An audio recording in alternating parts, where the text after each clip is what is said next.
The Daniel 3 Podcast, Episode 8.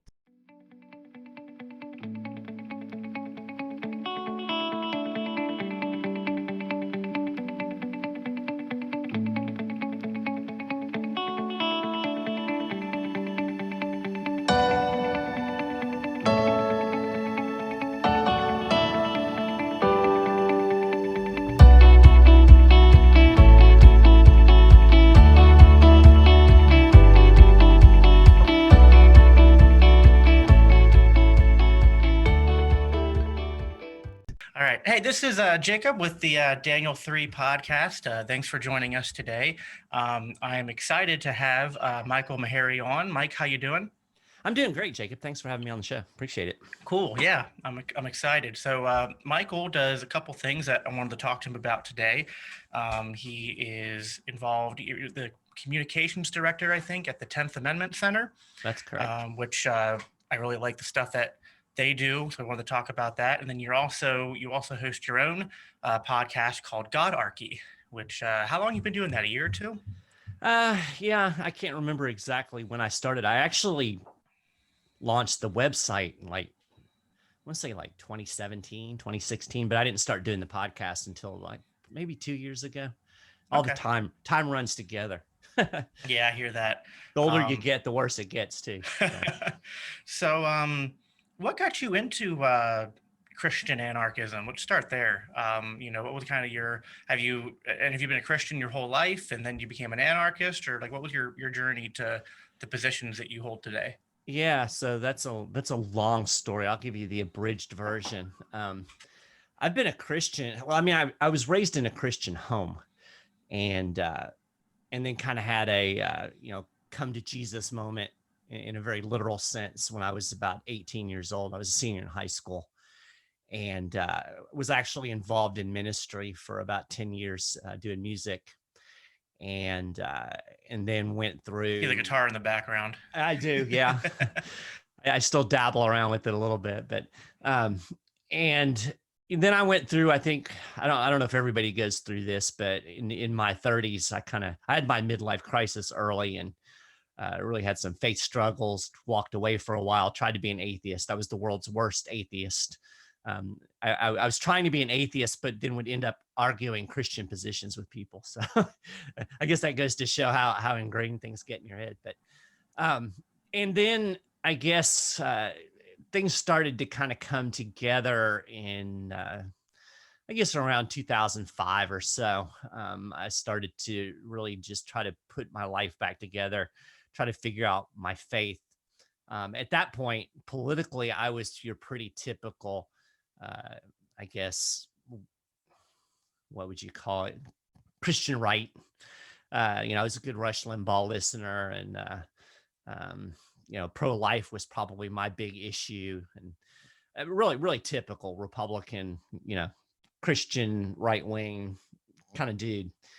And then I got caught up in the Tea Party movement in, I guess, 2009, 2010, which I think a lot of people did, with concern with Obama and the taxes and all of that kind of stuff. And went to a couple of rallies, and I had gone back to school. I had a journalism degree, and everything just kind of came together at a point where I was like, I really feel like I should get involved in this. If I really care about politics, if it's really important to me, then I probably should get involved somehow more than just going to some rally somewhere. And started looking for some place that I could get involved. Now, mind you, at this point, I would still probably call myself a neoconservative.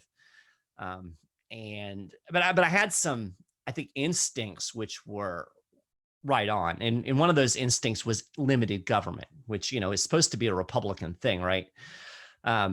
And that was really the whole, at least. Well, yeah. And I think it's more theoretical than reality, but, right. But I had that idea, and I knew about the 10th Amendment, and I had this sense that the federal government was overreaching.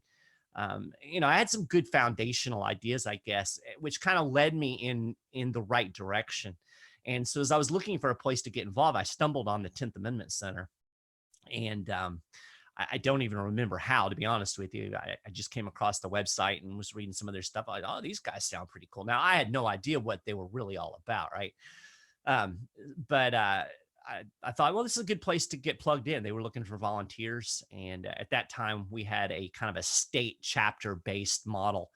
And so I signed up on their volunteer link and said, I'll be your Kentucky state coordinator. And so they did their little vetting process on me. And one thing led to another. And I was the Kentucky coordinator for maybe 4 or 5 months. And then Michael Bolden figured out I could write. He was like, hey, would you like to be the communications director? I'm like, sure. Again, I really had no idea what I was doing. I was still kind of this, Republican limited government kind of person. And it probably took me maybe 6 months or a year to realize Republicans were full of crap. When you really start looking at constitutional principles, it becomes very clear very quickly that Republicans are no more constitutional than the Democrats are. They just talk a better game. And so that wool fell off of my eyes very quickly. And then I just kind of started going down the wormhole. I started off reading a lot of constitutional history, political philosophy. That led me into, some more kind of libertarian things like Bastiat. And we were doing at the time these things called Nullify Now, which were live events that we were doing across the country. And Tom Woods was typically the keynote speaker at these events. So I got to know Tom, and that introduced me into your more hardcore stuff like Mises and Rothbard. And I started reading, and I pretty quickly went from neoconservative to minarchist. And then the old joke, what's the difference between a minarchist and an anarchist? Well, about 6 months.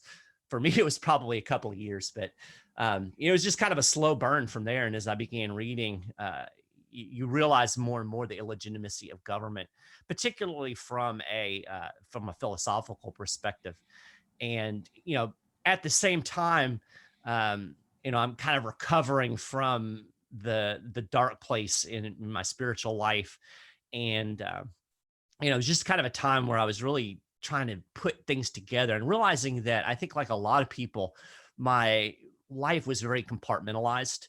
I had my work life, and I had my politics, and I had my religious life, and all of these things were kind of separate. And I really wanted to start to make my life more of a cohesive whole and make sure that all of these things worked together and made sense. And that really kind of led me down the path towards Christian anarchism. I hate the term anarchist because it has such negative connotations. Sure. I like the term voluntarist best, but nobody knows what in the heck that means. But that really started to resonate. Looking at the ideas of non-aggression, of Jesus being the Prince of Peace, and the way that Christians were taught to interact with the world fits very nicely with the libertarian idea of non-aggression. And, there's the whole idea of self-ownership, and that God does not coerce us into his kingdom. And all of these things started to fit together for me. And so here I am today. So that's the abridged version. You don't want to hear the long version. No, it's good. And for those who aren't familiar, maybe you can just briefly describe, I think a lot of people watching this will at least know what the 10th Amendment is, but for those who aren't familiar with the 10th Amendment Center, what is the work that they do?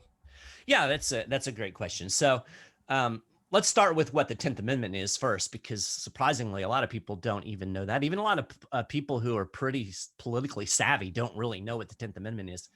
Funny story, I was in South Carolina. This was a number of years ago at an event, and happened to be sitting at a bar with a woman who was running for, I can't remember if it was U.S. Congress or Senate. I think she was running for Congress. And she was like, oh, what are you doing? And I said, oh, I work for the 10th Amendment Center. And she was like, oh, the 10th Amendment, which one is that? This is somebody who's running for Congress.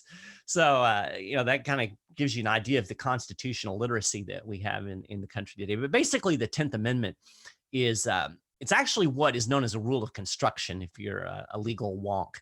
And it really doesn't do anything. It doesn't actually change the Constitution one iota. The Constitution would be exactly the same if the 10th Amendment was never added to it. It simply tells us how to read the Constitution. And what it tells us is that any of the powers that aren't delegated specifically to the federal government remain with the states and the people. So it's a limiting clause. And it tells us that if you go through the Constitution and you don't see a power specifically listed for the federal government to do, then the federal government's not supposed to be doing it. So, the powers that remain with the states and the people, as James Madison put it, are numerous and indefinite, and the ones that were delegated to the federal government are few and defined. And of course, we flipped that system on its head, and that's really what the 10th Amendment Center is all about. Our goal is kind of twofold. First thing is to educate, to teach people what the Constitution actually means and says, what its intentions were, what the founders, how they understood it, what the system of government in the United States is really supposed to look like. And I think it's important to do that, whether or not you believe in the legitimacy of the government or not. It's ostensibly supposed to operate in a certain way. It clearly does not. I think it's important to understand that. The second thing that we do is more activism based, and it's really at its core a decentralization strategy. To try to devolve power away from the federal government back towards the states, towards local governments. Ultimately, as voluntarists, we'd love to devolve it all the way back to the individual, but you have to start somewhere. And one of my core political philosophies is that centralization of power is one of the most gravest threats to our liberty.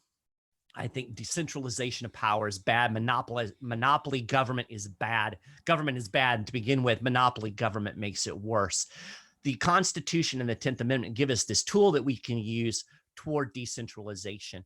And from a practical standpoint, the strategy is simply something that James Madison gave us way back before the Constitution was even ratified in Federalist 46.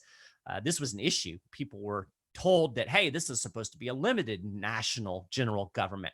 What are you going to do when it oversteps its bounds? And in Federalist 46, James Madison gave us several steps that could be taken. And I think the most significant is a refusal to cooperate with officers of the Union. Those were the actual literal words that he used. And so we can use this strategy, refuse to cooperate with the feds, to effectively block implementation of federal power. We've seen this most effectively with the war on marijuana. Today we have 36 states that have legalized marijuana in some way. We have 15 states that have legalized it completely. The federal government still insists that we have complete prohibition. Prohibition is not actually in effect in reality, though, because the states have refused to enforce it. The states have refused to use their personnel or resources to enforce federal marijuana laws. When state and local governments don't help the feds can't do much of anything. And that's the dirty little secret. That's the whole secret to what the 10th Amendment Center does.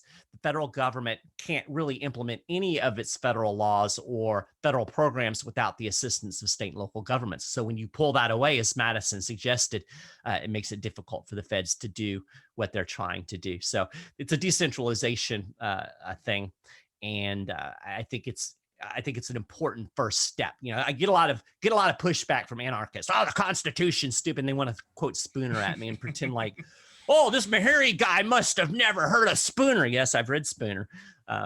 And I think Spooner's the mistake in using that famous quote that everybody likes to throw around. Either the Constitution was meant to do this or it was powerless to prevent it. The problem is that words on paper don't do anything, And really, if you get down to it, yelling Constitution is certainly ineffective, but yelling, I have rights is equally ineffective. I mean, I can sit here and scream that I have natural rights until I'm blue in the face. It doesn't matter until I'm willing to enforce somehow. And that's the same thing with the Constitution. So we give some teeth and power to the Constitution to try to devolve away from the states. And we take the marijuana model and we apply it to any issue we can think of. You can do the same thing with guns, with healthcare, with FDA regulations, with sound money, surveillance. There's all kinds of issues that you can push back against federal overreach. So that's basically what we're doing. And if people are interested in learning more, just go to 10thamendmentcenter.com. You spell out 10th and just check out our blog and you'll see the various policy issues and the way we use state legislatures and local governments to push back against the feds. Yeah, and I'm sure that the decentralization message made the 10th Amendment Center very much aligned with the Libertarian Mises Caucus, which I'm sure you're also familiar with. I don't know if you're involved with them to any degree or not, but that's very much their platform too. I know people personally who helped to get that thing going because that started here in PA where I live. Right. Well, you said you're in Kentucky, which is where my mom grew up, so I'm pretty familiar with Kentucky too. But yeah, you do get a little bit of pushback, especially from Christian anarchists, when you start talking about decentralization and you are framing things from statist Right. frameworks. Like, well, you're an anarchist. Why are you getting involved in any of this? It can be frustrating. What is your sense of a Christian's role as far as how we can interact with the state? Like, there are some Christian anarchists who believe the philosophy and not that it's a separate philosophy from Christianity. They would say that this is all just being a consistent Christian, that we should seek to be separate from the state and to almost ignore it, not to get involved at all. Yeah. What's your take on that, and what do you think the role of the Christian should be as far as how we interact with the state, coming from the Bible or principles taught within? Yeah, I think that's a great question, and I honestly don't have the answer to it.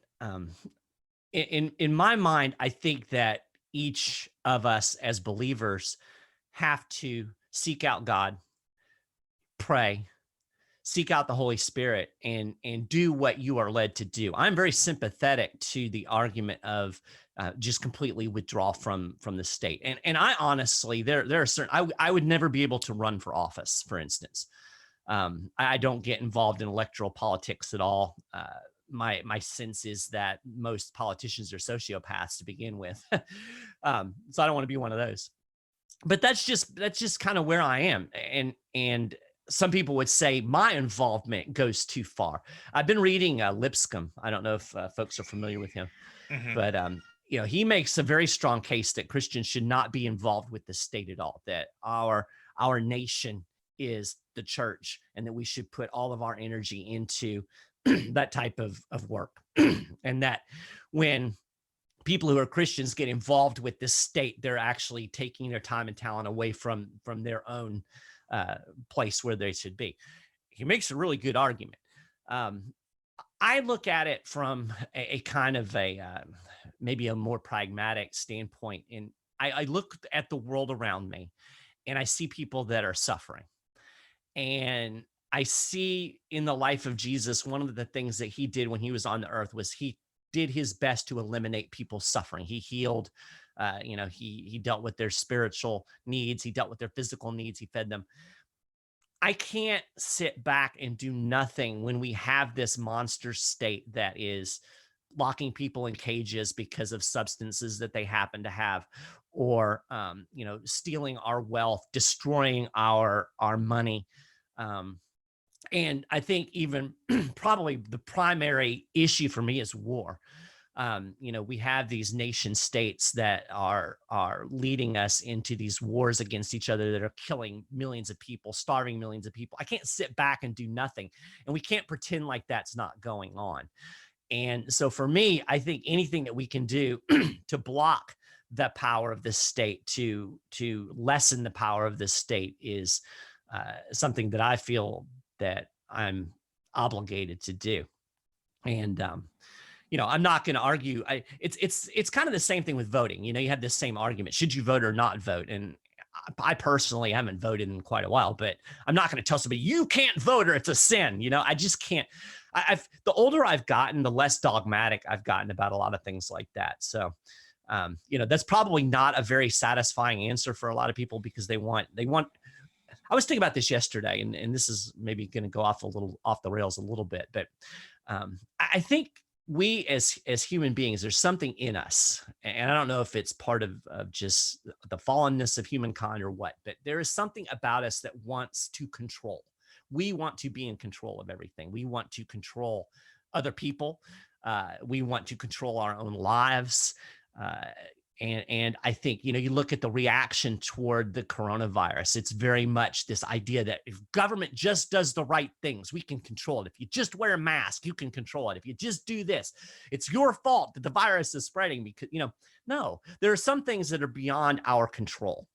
And I think that's true of our spiritual lives as well. We want to control God. And what we want to do is we want the black and white list. I think that's why the Pharisees were the way they were. They wanted to say, if we can check off all of these things, then we are in God's will and everything's cool. And our relationship with God isn't that simple. There is no list to check off. There is no dogma that we can follow. We have to seek out this relationship with the King of the universe. And it's messy and it's hard. And I don't think that we can make a list. And when people ask me these dogmatic questions, I have a real hard time answering them because I don't think there are necessarily answers. I don't know that there probably is ultimately a right or wrong, but I'm not sure that we can even find that. So we just have to muddle through the best we can. And so for me, it's attacking the state through the 10th Amendment Center, and then trying to educate folks in the church about the illegitimacy of government and the fact that it is based on violence, force, and coercion, and that we should resist that in any way we can.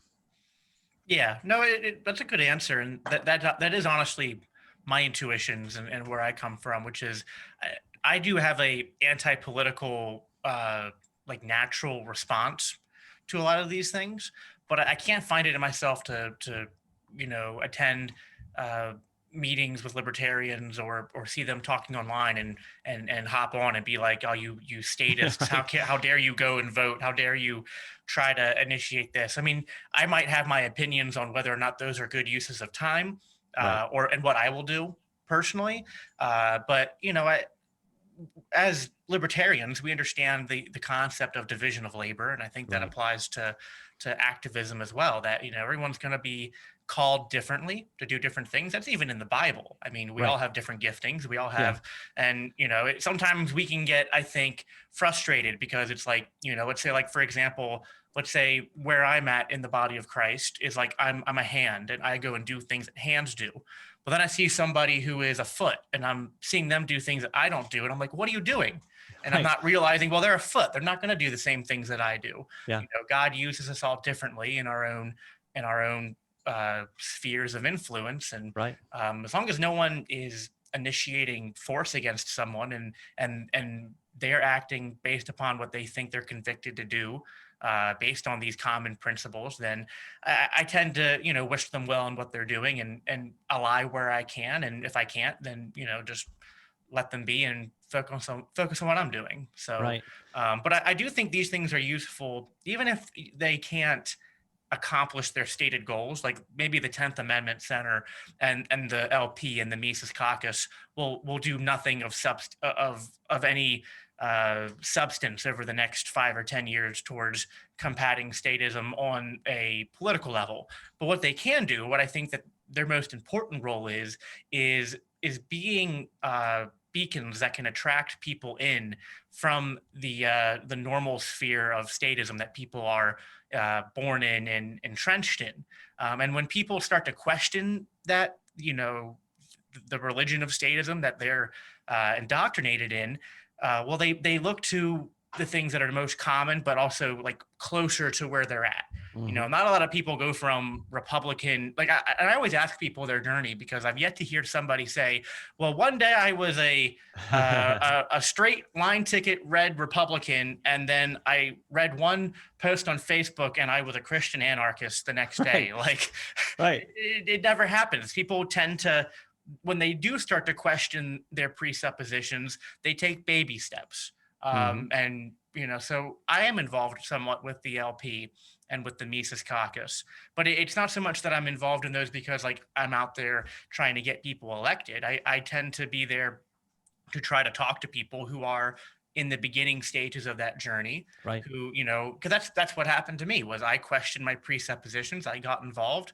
and then about 6 months later, then it was like I went down that rabbit hole of questioning, going, because to me, it got to a point where I was like, we think these things are going to work to make the state better. It just seems like we're doomed and you can do nothing to make the state good. It's inherently evil. And then the quiet anarchists in the room were like, yeah, that's right.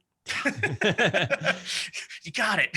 So, I think that all these things serve important roles, but I do like the argument from the 10th Amendment, which is something a lot of people are very ignorant of the role of the 10th Amendment, which was that, anything that wasn't explicitly stated in the Constitution was to be given to the states and the localities. And now we have this modernist idea that the Constitution is, you hear the living document, and, it's we can reinterpret it. And a lot of people get so focused on Congress and the executive branch. But to me, the Supreme Court has been almost the worst of our three branches in terms of destroying the Constitution and the expansion of the state powers, because they haven't done their job. Like, they're supposed to be the main bulwark against abuse of the Constitution. Instead, they became the culprits, which I actually think I heard this from Tom Woods, when he basically said this was the major flaw of the Constitution, that we gave the government the power to interpret its own binding document, which Right. we see kind of, was an inevitable way for the state to get out of those chains. Because that was the idea the founding fathers had, was we're going to bond. They knew the tyrannical nature of state power, but they weren't ready to try some kind of voluntarist, market anarchy society. So they said, well, we're going to try to make a really ironclad constitution that's going to bind the forces of government with various checks and balances and things that'll keep it from becoming tyrannical and give people the ability to restrain it.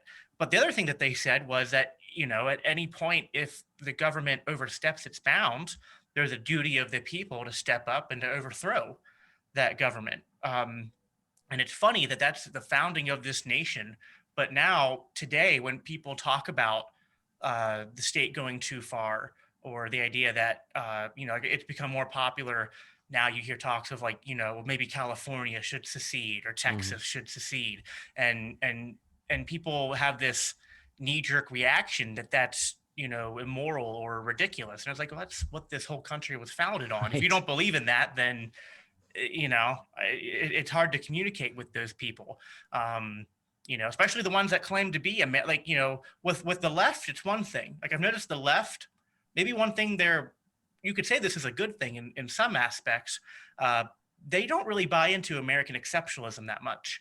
Right. As much as the right does, but the right buys into it, but then they miss the point. Right. And I have a weird background. I grew up in a Republican kind of constitutionalist household, but because of my education, I became very much indoctrinated into the leftist culture. Right. Actually, the last time I voted in 2016, I voted for Bernie Sanders in the primary, and then Hillary Clinton in the main election. And then this past time, I didn't vote at all. So I did make a pretty big transition in 4 years. But even though, I can remember my conservative upbringing, but most of my time as a young adolescent and an adult was as a Democrat, as a leftist. What do you view as the hurdles that there are between people coming from both left and right, and how we as Christian libertarians and anarchists can best reach them from their various, where they're at? I'm so glad you asked that question, because as you were talking, this was the question that I wanted to answer. So good job on the question asking there. I think the biggest problem that we face is that we are indoctrinated from the time we are in kindergarten. As soon as we get in that government school, we are indoctrinated to believe in centralization. It is everybody ultimately turns towards centralization. We say the Pledge of Allegiance, one nation, indivisible, so that's ingrained in our head. We're ingrained that the most important thing that we can do politically is vote for the president. Everything is focused on Washington, D.C. when it comes to politics. Everybody believes in centralization because that's the easiest way to impose your political will on the other guy. So your right wingers, as much as they might talk about, oh, we believe in limited government, no, they want that from a centralized authority. Of course, the left, it's the same thing. They've used the court system to basically impose their agenda on the entire United States. Here's what really frustrates me. Libertarians are just as bad on centralization as the left and the right. There's this mentality that if we can just get the right Supreme Court justices, we can have liberty from on high. I hate it when libertarians start suing in federal court for their rights, because the federal government was never supposed to police the state or local governments. All you're doing is centralizing power even at an even greater level. And they're like, well, Mike, what do we do when the states violate our rights? States are bad too, and local governments, we have to have. Well, what do you do when the federal government violates your rights? Are we going to have a world court to police the federal? No. Do whatever you were going to do with the federal government, do it at the state. Just pretend like DC doesn't exist. That's one of my big messages. But we have to overcome this impulse towards centralization. And it's hard to do for people who are involved in politics because it's easier. It's easier to go to the federal government and get something done because it applies to everybody than it is to go to 50 different states or go to your local community. It's harder work to do local activism, and nobody wants to do that. So we're just going to hopefully get the right court case and sue. But the problem is it never works. The federal government always expands its own power. That's the problem with centralization. It continues to build upon itself. So you go and we go to the Supreme Court, and I'll give you a perfect example. Qualified immunity. That's an invention of the Supreme Court through the incorporation doctrine. That's an invention of federal courts meddling in state and local policing and deciding that we've got to give these police officers this cover. That would have never happened if it weren't for the centralization of power in the Supreme Court. Nobody seems to get that. They just want to run to the federal government and try to undo it. It never gets undone. You get these little crumbs every now and then, and people, cry, "Oh, this is great, the Supreme Court." No, you made it worse. So I think that's the biggest thing, is to get people to think. Brian McClanahan, he's the historian some people might be familiar with. He always talks about think local, act local. That really is what we need to try to get people to do. It's a change of thought. And that really, to me, is the key. It's not a political program. It's really getting people to change the way they look at the world. And so one of the things that I do is I just make an analogy. I'm like, you're asking for monopoly government, right? That's basically what people want. They want monopoly government. What would you say if I was suddenly king of the world and I said, you know what, we're going to have Walmart be the only grocery provider in the United States, because, hey, it'll be more efficient and we can get more done, and they'll have great supply chains, and we won't have to worry about any of this competition, and it'll be great. And everybody would say, no, that's a horrible idea, because we'll get less selection and we'll have worse customer service and prices will go up. All of these things we know that go along with artificial monopolies in an economic sense. That all happens with government. So I say basically the US government's like Walmart. So, to try to get people to break out of that mold of centralization. And that, to me, that's the hardest thing to do, because everybody wants to slide back into it, because we get frustrated at trying to fight on the local level. So we want to go, oh, well, we'll just make the feds make them do it. And you're just ultimately adding to what is already the biggest, most powerful government in the history of the world. Yeah, that's so true. And it's funny because no one likes monopoly in any other way. I mean, people hate it when their choices are limited.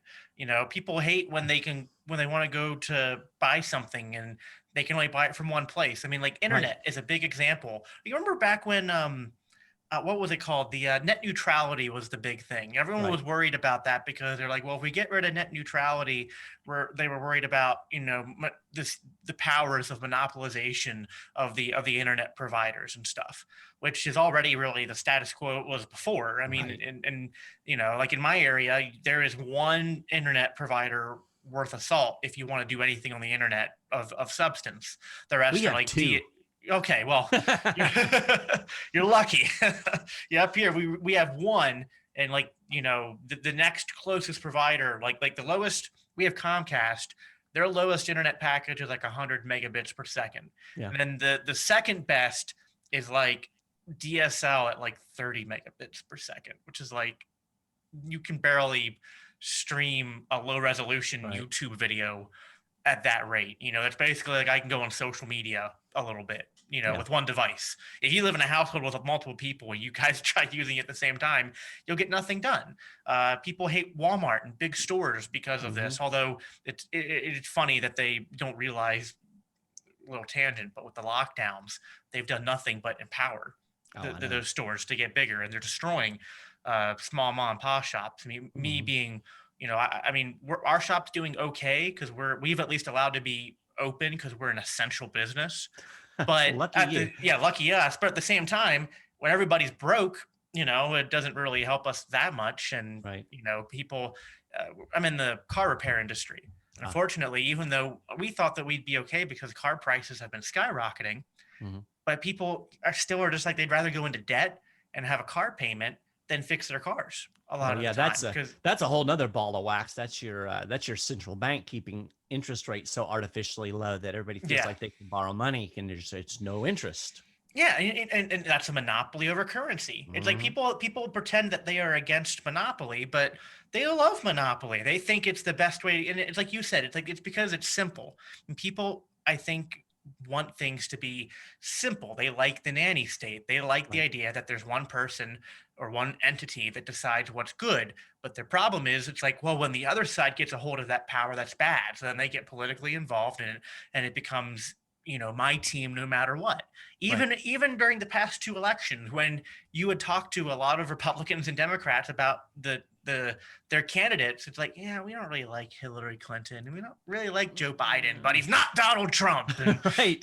Same thing from the other side. Like, a lot of Republicans, especially the establishment Republicans, they weren't crazy about Trump when he came in, but then they were like, well, Trump or Hillary or Biden? Well, I guess we're Trump. So it becomes, it's like you could put, anybody at the head of those 2 parties, and those people would, for the most part, 95% of the registered, like the people who voted that way last time will come out again, even if it's someone they absolutely despise. And it's funny, like when you watch the primaries too, like everyone's so nasty with each other during the primary, the primary races. Like, we could hear nothing about how bad Joe Biden was, or Kamala Harris was during the primaries.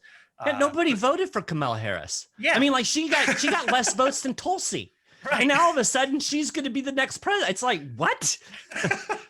Yeah, it is, and you're right. It comes from, to me, it comes heavily from indoctrination at a young age. I mean, I mean, that's why I became a leftist, was because I was in the advanced placement history classes, and they taught a very leftist revisionist history that took me a long time to unlearn. I mean, I was basically brainwashed about the horrors of the Gilded Age, the horrors of laissez-faire capitalism, and the free market, and the robber barons, and the worker towns. And we watched Grapes of Wrath in our history class, and the New Deal was the savior of the 20th century, all this stuff, and then it took a neocon actually to break me out of that, but because I had to watch a debate between Ben Shapiro and the guy from the Young Turks, and that was the first little like crack in the foundation. And then I started to look into it more, and then by the time I got to Tom Woods, that was the dam broke, and then I learned about the Fed and the harm the Fed causes, like you were talking about with the free money that the banks get, being the I hated when Trump supporters talked about how booming the economy was. Yeah. It was like, what economy? We have a bubble. It was like Trump did the same trick the last, half dozen presidents did. Well, and he knew it. Yeah. I mean, he talked about it when he was running. He called the stock market a big, fat, ugly bubble. And he talked about the artificially low. I mean, he was like, oh, this dude gets it. And then as soon as he was elected, it became his big, fat, ugly bubble. And that was all that we could, we hung our whole. I have the best bubble. Yes, it's the biggest and bestest. But that's there you go. That's politics. If you gave me a magic wand and said, Mike, you can wave this magic wand and you can completely eliminate government from any one sector of society, what would you do? And the first impulse is to think like the Fed, or maybe, get rid of the Department of Defense, military. I think the thing that I would want to get rid of is get government out of education, because you hit the nail on the head. That is where, like, I'll give you an example just from working at the 10th Amendment Center. um, there are two documents that were written in 1798, the Kentucky and Virginia resolutions. They were written by Thomas Jefferson and James Madison. If you go out on the street and ask 100 people, what are the Kentucky and Virginia resolutions of 1798, you're probably going to get 100 blank stares. You may get one person that might think, these documents laid out these principles of nullification, that the federal government is not supreme. Thomas Jefferson said in the Kentucky resolutions that the courts cannot be the final arbiter. I mean, these are like foundational documents of American political philosophy. I'll never forget when I first started working for the 10th Amendment Center, Michael Bolden sent me these links to these documents. He said, first thing you need to do is read these two documents. I'm like, oh, cool. Thomas Jefferson wrote this. Okay. I'm sitting here on the couch reading. It's like, how is it that I am a relatively well-educated person who took numerous advanced level history courses in college, have never heard of this? That's the failure of our education system right there. Everybody should at least know what the Kentucky and Virginia resolutions. Nobody knows because we don't teach that, because it undermines the narrative that we have that the United States is this one nation, indivisible, and that the federal government is supreme over all things. So there you go. Yeah. And then I want my magic wand. Right. Yeah. We'll work on that. The other thing that education does, because you have the indoctrination on one hand, and then the other thing is that they cripple you. You would think the point of school would be that you could come out and be educated enough to go out and live life. Right. Maybe you need to go to college for higher end degrees for specialized professions. Mm-hmm. But you would think the goal of high school is you could leave high school and live a successful life at an entry-level job, working your way up. But right. People can't do that anymore. No. You leave high school with almost negative skills. Right. Like you have no idea how to survive in the world. I mean, it was a rude awakening for me. I was lucky that I had a family business that I was able to be a part of. If I didn't have that, man, I would have been in rough shape. And right. so, people can't, and the schools don't teach people to be personally responsible and to develop themselves and to, it's like they think critically. Yeah, to think critically.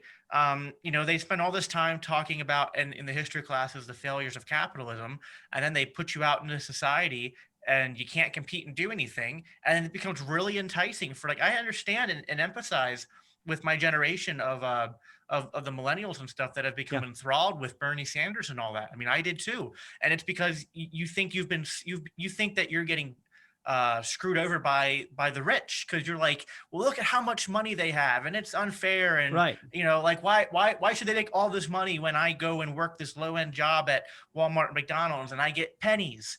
And it took a while for me to realize, it's like, well, no, I came out of high school and didn't have any skills. If you come in life, you don't have any skills to offer, nothing comes from nothing. The issue is we have a society and an economic structure where something does come from nothing. We print money out of thin air and we inflate these bubbles, and people don't see this as, it's like Keynesian economics is like this mind virus. Yeah. And that's the problem with Republicans, is that they talk this big game about sometimes whenever, like, I'm looking forward to it. We'll have 4 years of Republicans pretending to care about deficits and debt and limited government again. Because but they don't, when they get into office, they don't do anything. They're just, Democrats and Republicans are going down the same highway. Democrats want to floor it, get into the left lane, 95 the whole way, weave in and out of traffic. Republicans say, well, can we just go to the speed limit? Yeah, boomers. They're like, we want our socialism, but let's keep it quiet and calm. It was great. The other day I woke up and I had $1,200 new dollars in my checking account. How about that? I'm still waiting for my government money. Oh, you haven't gotten your mega bucks yet? No, I've got, everyone's mad at. It's funny. Everyone on Twitter, I bank at Wells Fargo, and Wells Fargo is lagging behind the rest of the banks. Everyone is rabid about Wells Fargo. Like, give us my money, give me my money. And I'm just like, on one hand, it's like some people are like, well, it's our money, you took it from us. And I'm just like, you think this money is actually coming from tax dollars? Right. Yeah. Right. Well, and here's the sad thing for me, that $1,200 is going to go right back to IRS. Yeah, that's true. Because that's $600 isn't really a dent out of my $10,000+ a year tax bill. So Yeah, yep. But the middle class and the lower class, they make you think that you're getting money back, like it's a bonus, I get my tax return. It's like Yeah, this yeah, bonus. that's It's that. like, what if you kept it? It's Right. like, what That's what that what, whole what if it, withholding. yeah. Can you imagine how I mean, think about that. How would the political mindset change if every single person on April, whatever it is, April 15th, had to actually write a check to the IRS? Oh yeah. I mean, I had this sense of it, but no, it wasn't until I was self-employed did I really realize the impact of taxes. When you have to write that damn check and you see the amount of money that, and you start thinking, man, if I wasn't writing a $3,000 check to the IRS today, I could do da da da da, you know. Yeah. Then it really starts to, when they just take it out of your check and then send $1,000 back to you in April, it's no big deal. People What don't realize the cost of and then you get this, oh well, taxation is the price we pay to live in a civilized society. And I'm like, yeah, bombing children in Yemen, that's real civilized Oh, there. oh yeah. Don't get me. I was just talking to some friends last night about this, and uh, they had shared a screenshot of someone who was, probably a boomer because someone had brought up Yemen. They're like, what do you think we have troops in Yemen for? Who's attacking who, and blah blah blah. And it's just like they're there to protect our freedoms. You need to support that. I was just like, how did my freedoms end up halfway across the world? Right? I don't How have are any my freedoms in freedoms Yemen, protected by dropping bombs on families sitting right? in their homes and destroying their communities? I'm failing to see where my freedoms are under threat by people halfway across the world, just trying to survive in their uh you know it- just live their lives. I mean, they don't care about me. Nope. You know what I mean? I mean, people will then bring up like ISIS and stuff. I'm just like, trace back that history. Mhm. Go watch some Scott Horton and let me know who made ISIS. Right. Like, we're our own worst enemy, but they like that. The elites, they like having a boogeyman to fight Of course. because that justifies the empire. That Mhm. justifies. I just don't understand how Christians. We should get into this a little bit because that is I agree with you. War is one of my most important issues. I mean, I do care a lot about the economy because our economic structure is what makes war possible. True.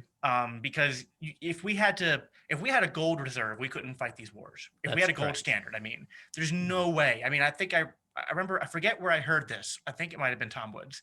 But if World War One had to be fought on the gold reserves alone, it would have ended in like 6 months. Yeah. I mean, you can't. War is expensive, and that's what Mhm. people are always worried about. Well, if we don't have a state, if we had a free society, how would people not be at each other all the time and warring against each other? I'm like, because if you can't create money out of thin air, war is always more expensive than trade. War is always more expensive than the peaceful solution.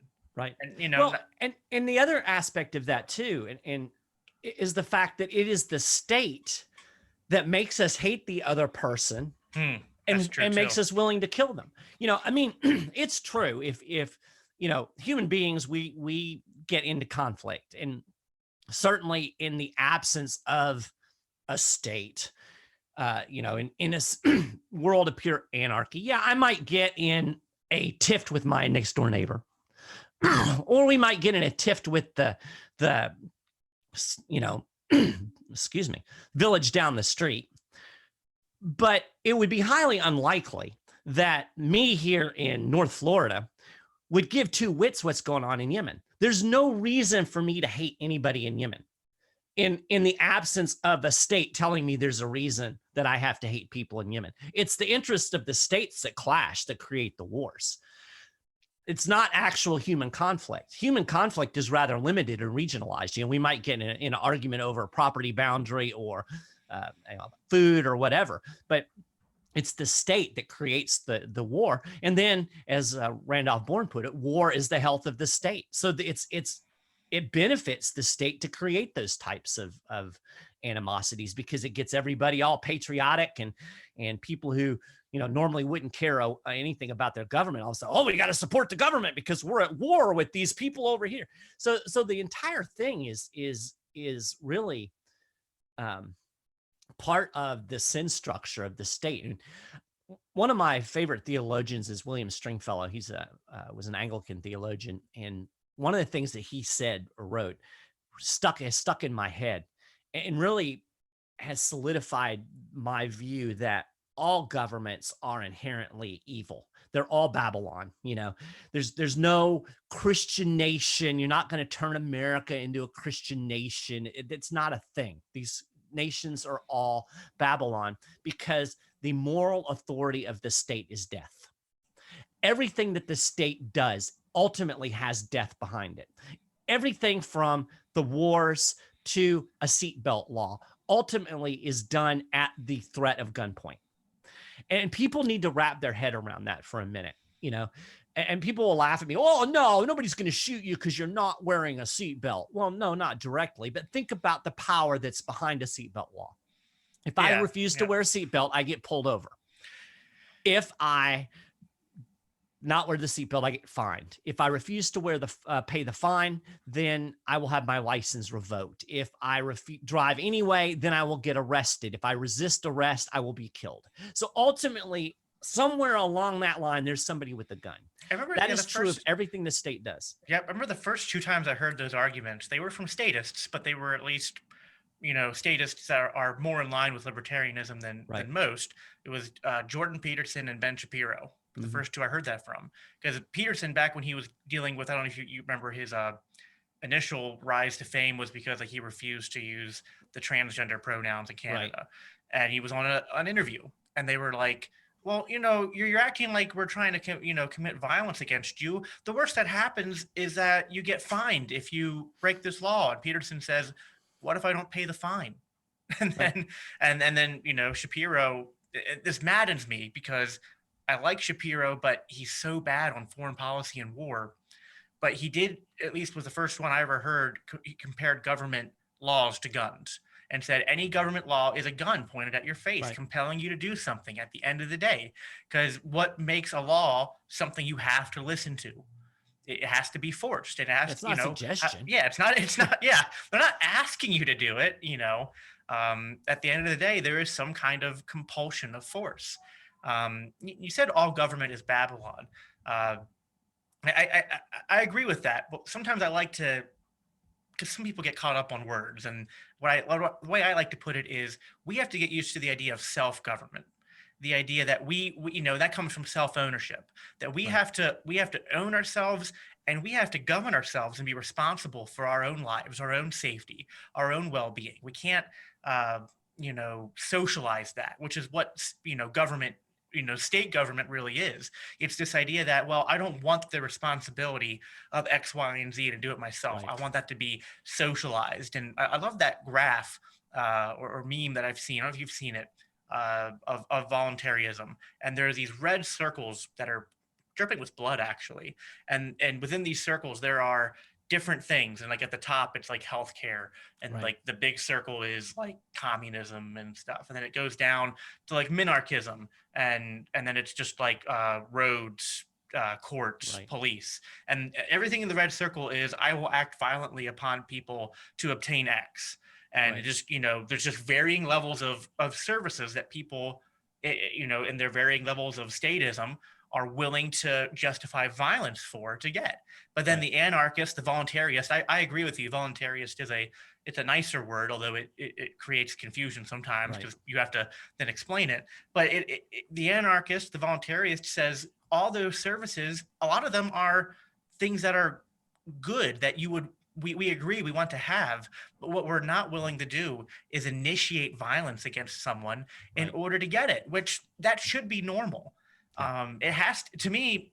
Now, even though as a Christian, I do believe that man is sinful, but I do believe that man has to be taught or indoctrinated to hit a level where they have this cognitive dissonance going on, to where they in one realm of their life, they do everything voluntarily. That is how most people go about day to day. Yeah, 90% of our interactions are voluntary. Right. But they have to be indoctrinated to accept the contradiction to that. Mm-hmm. And there's no argument to it. When you ask people to justify the state, a lot of times what it comes down to is, well, we just need it because there's no actual justification. It's just, well, it's a special entity that just has the right to do this. Right. Yeah. And I'm like, but no, but especially for my Christian brothers and sisters, I'm like, where in the Bible do you find this? Yeah. Like, where in the Bible, do you see God say, do not murder, do not steal, do not covet, except these people? Right. It's not there. It's not in Romans 13.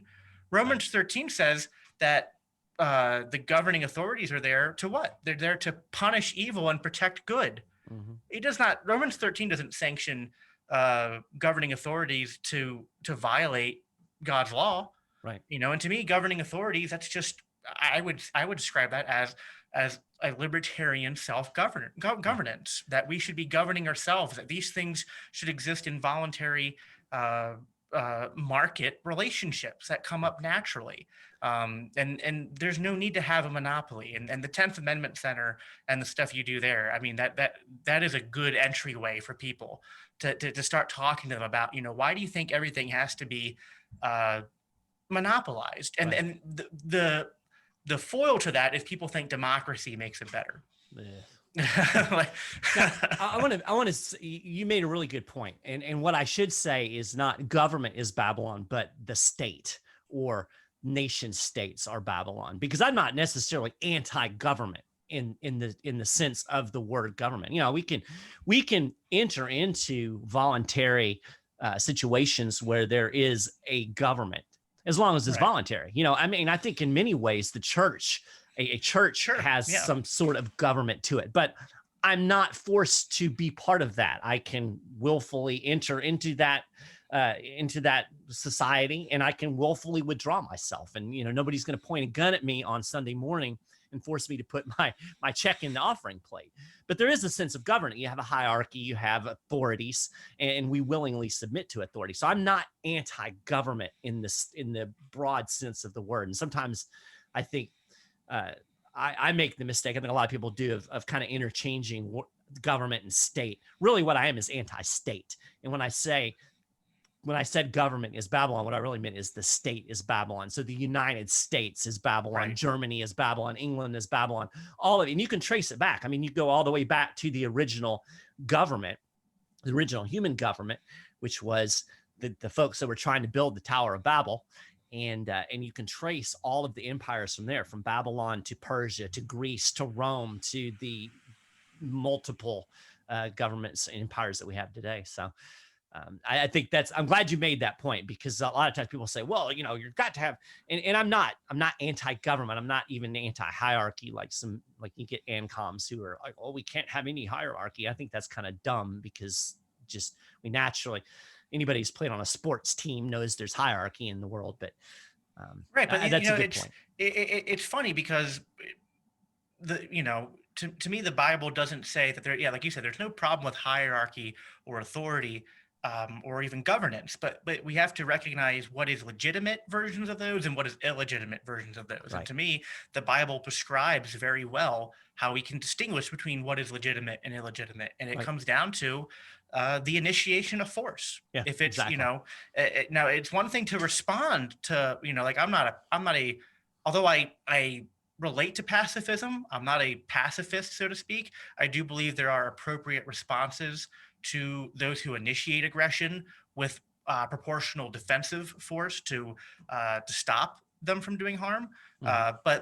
But initiating aggression to me is something that a moral person, a Christian, can never do. And that's why I'm a voluntarist or an anarchist or whatever. I mean, at the end of the day, I'm a Christian. I'm just trying to follow Christ consistently. And look at what Jesus did. Jesus was, I always like to bring this up and have your thoughts on this as we bring it to a close here.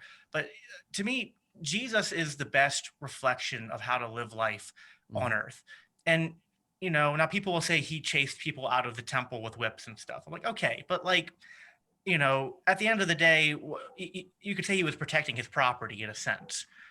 He was protecting the temple, and he didn't kill anyone. He just chased them out. He turned some tables over. He made a ruckus. But at the end of the day, Jesus didn't, why he was rejected as Messiah was because the Jews were expecting someone to come down and read to come down and, destroy the Roman Empire and to impose another state.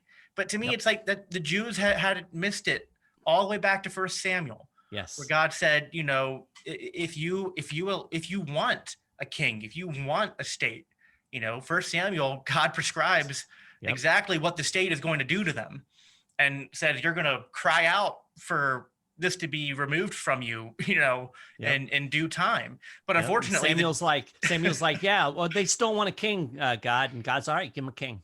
Yep, he's like, there you Here go. we are. Yep, and it's just, we always like that golden calf, I guess. People just, they want something, and to me that is where I think the secular anarchists and libertarians, you know, where they might fall short, and where I try to bring Christianity in, is to say, you know, you're trying to combat the state. What you might be missing is that if you remove God from the picture, people are going to worship something. Yeah. And all too often that becomes the state.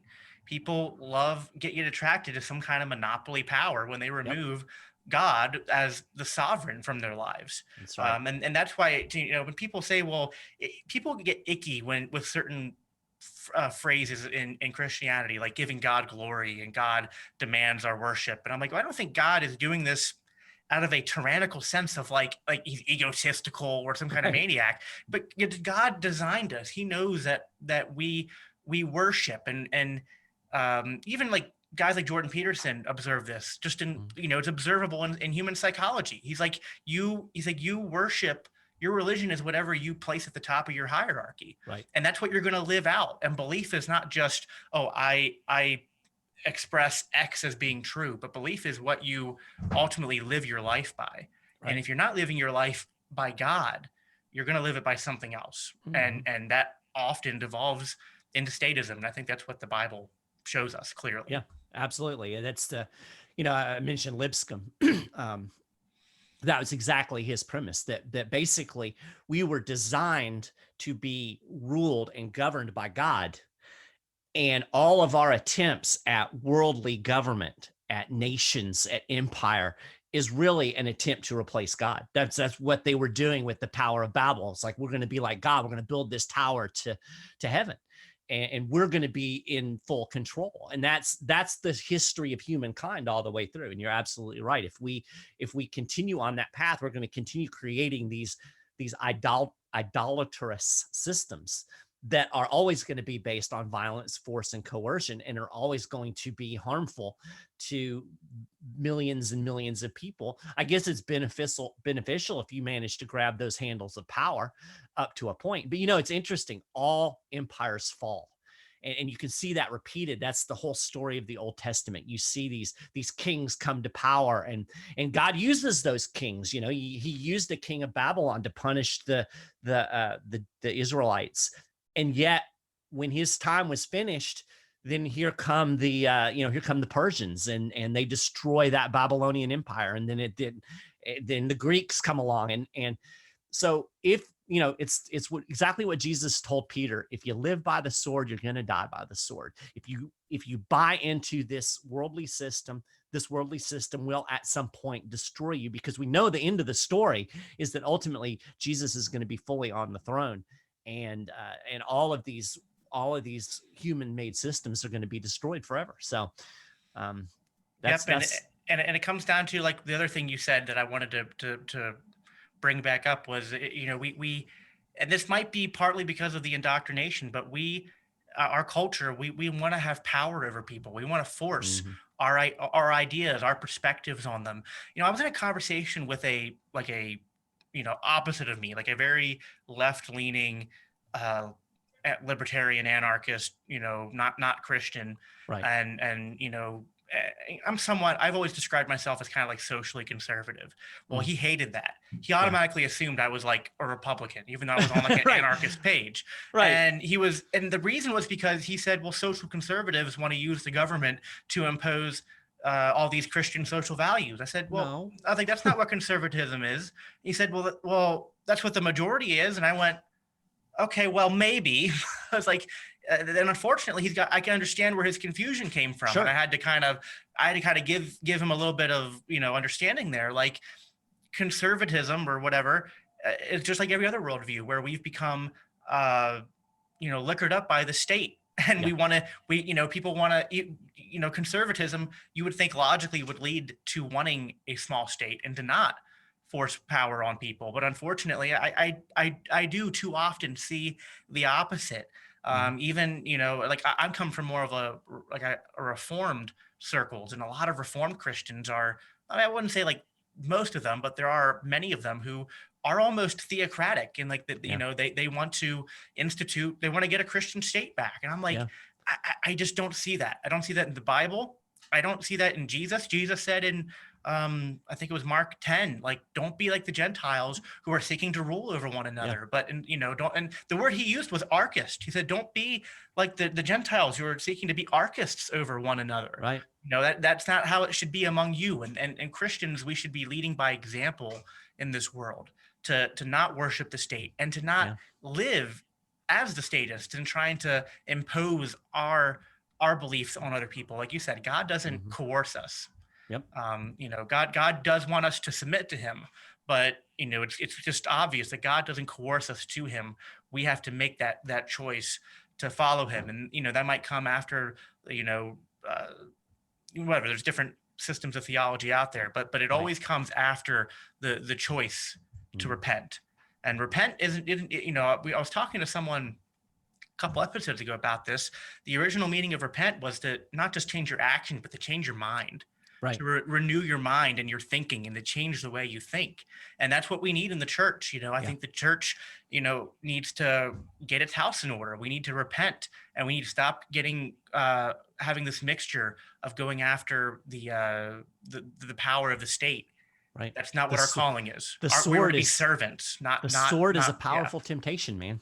Yep. It is. Absolutely. It's because it's the easy way, right? What is it?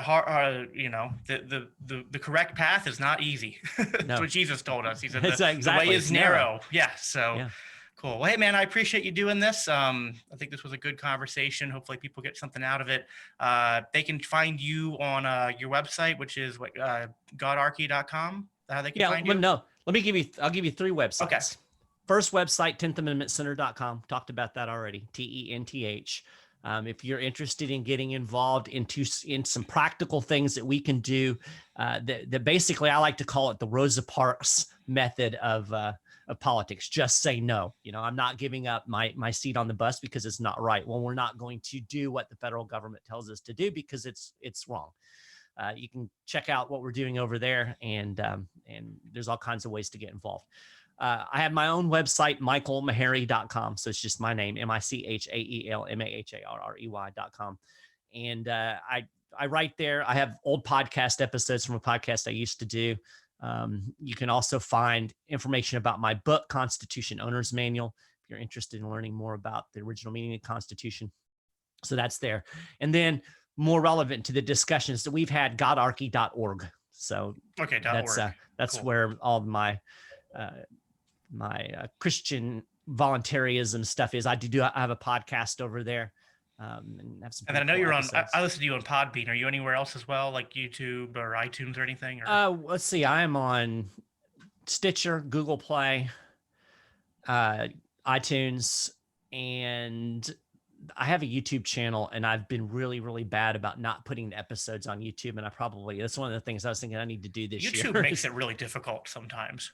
Yeah. They're not. Well, I mean, my podcast is audio only. So, I mean, really all I need to do is put a graphic on and just upload the video and the audio. Yeah. But cool. It's just one of those things that doesn't get done. Yeah, there's not enough time in the day. Wish we could add, like, hey, instead of printing money, can the government print more hours? That'd be great. But no, deposit that in my bank account, right? Yeah. Cool. All right, Mike. Well, thanks for coming on again. Hope you have a good rest of your weekend, and hopefully 2021 brings better than 2020. We'll see. Yeah, I appreciate it. And thanks for having me on the show. It was a lot of fun. It was great talk. Cool. Have a good one.